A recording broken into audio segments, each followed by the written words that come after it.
निशिकांत दुबे एक एक कर इतिहास का जिक्र करते हुए कांग्रेस के धागे खोल रहे हैं। नेहरू, इंदिरा, सोनिया की अय्याशी की कहानी आपने बीजेपी सांसद निशिकांत दुबे की जुबानी सुनी है, जिसे गांधी परिवार ने खूब छुपाने की कोशिश की। लेकिन कहते हैं कि सच 100 पर्दों के पीछे भी नहीं छुपता।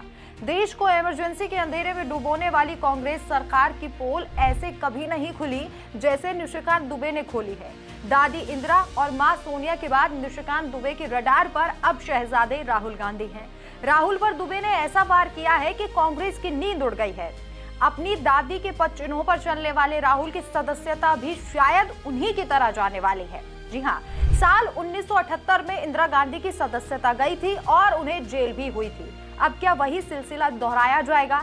क्या राहुल की साढ़े साथी शुरू हो चुकी है? क्या निशिकांत दुबे कांग्रेस के लिए काला साया बन गए हैं? ये सवाल अब सत्ता की गलियारों में गूंज रहे हैं। बीजेपी सांसद निशिकांत दुबे कांग्रेस के लिए एक बुरा सपना बन चुके हैं।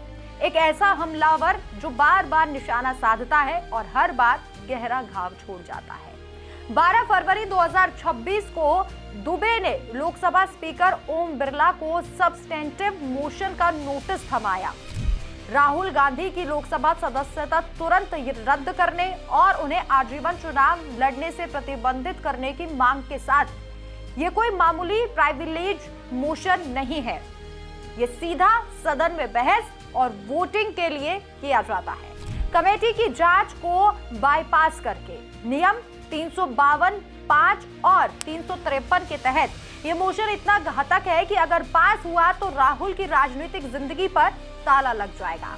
दुबे का कहना है कि राहुल गांधी ने सदन में बेबुनियाद आरोप लगाए, सशस्त्र बलों और संवैधानिक संस्थाओं की गरिमा को ठेस पहुंचाया, विदेश जाकर भारत विरोधी ताकतों से साठगांठ की।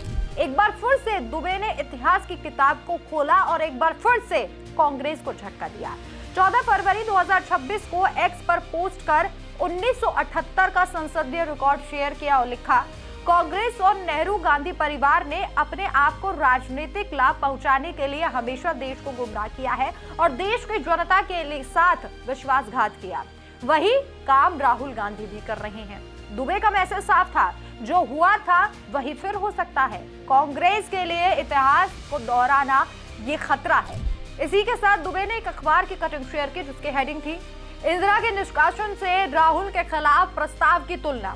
अब आपको यह भी बता देते हैं कि इंदिरा गांधी का निष्कासन कब हुआ था और क्यों हुआ था। साल 1975 आप सभी को याद होगा। आपातकाल के दौरान इंदिरा गांधी पर आरोप लगा था कि उन्होंने 4 सरकारी अधिकारियों को डराने, धमकाने, उत्पीड़न करने और झूठे मुकदमे दर्ज कराने का काम किया।